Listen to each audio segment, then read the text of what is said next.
Now, it might sound like an easy gig, tell some jokes and soak up the applause, but carving out a comedy career in Perth is no mere laughing matter.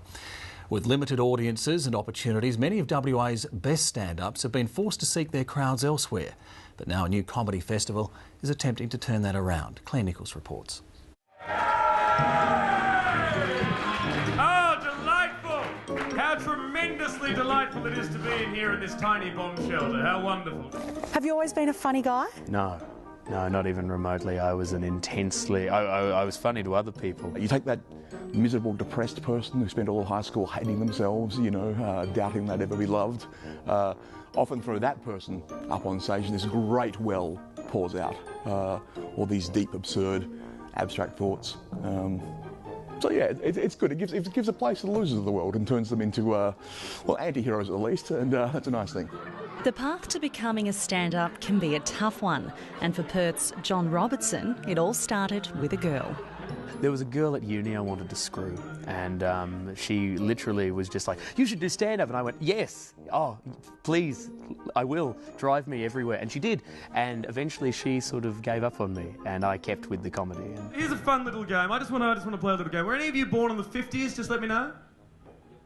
Thank you for that. Just an absolute beautiful plethora of total silence and one Dick Smith-like voice in the middle. Just go, "Yep."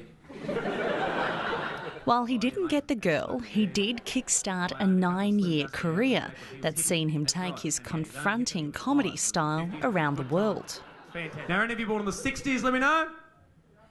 Yep. Thanking you very much. One woman over there just saying, "I'm not telling you." That's fantastic. And that's what marijuana did to your generation, because you did just tell me. Manic depression is what I do, and I'm not a manic depressive, but over the course of a half an hour or an hour thing, what you get from me is we'll have a lot of like, "Well, hey everyone, and here's a couple of moments, and now a bit of this, that sort of stuff," and then back down again, and then up, you don't know what's coming, and so you laugh, you cry, you laugh, you cry, you laugh, you cry, you give me a ton of money, you laugh, you cry, you laugh, you cry, you hug me. Hey guys, how you going? My name is Wurzel, I am a comedian. I am not the poster boy for World of Warcraft.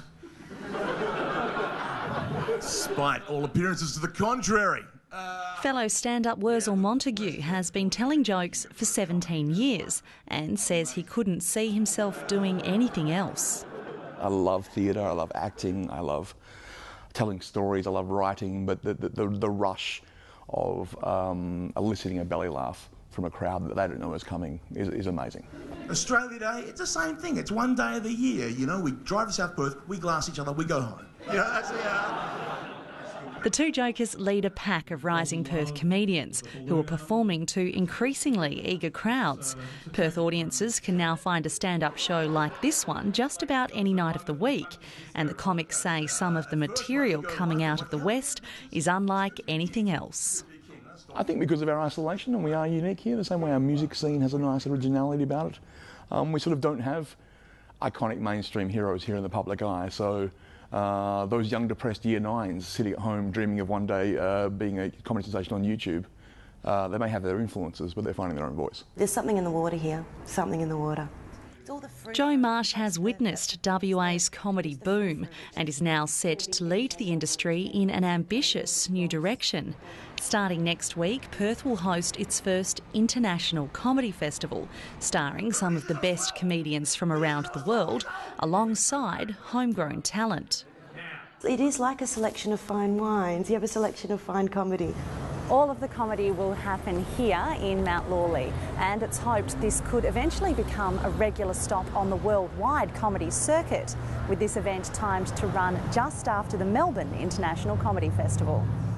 Joe Marsh hopes this event could give local comedians the break they deserve, with international stars bringing their agents with them to the festival. So the agents will be able to see local performers that have never been seen before.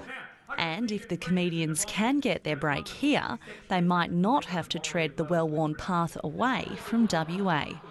There's always ebbs and flows with the comedians here. We're a little bit like a feeder league to the rest of the world. So when I first started out, the thing was we would lose our brightest and best often to Sydney or Melbourne, whereas now we sort of lose them to London or the States or other big international markets. Oh! Wurzel Montague and John Robertson are among the few promising stand-ups who've chosen to stay in the West. They say comics can forge careers here, but they have to be willing to diversify. You either spend a lot of time on the road or you spend a lot of time milking your skills in whatever way. So I do voiceovers on the radio, I do acting gigs, I do a lot of sort of straight MC work. But yeah, broadly, yes. If comedy's my bread and butter, and you know, I find my Vegemite in other places. Bang! With the comedy world now set to descend on Perth, these local jokers are hoping they can keep the laughs coming. What are you hoping is going to come from it?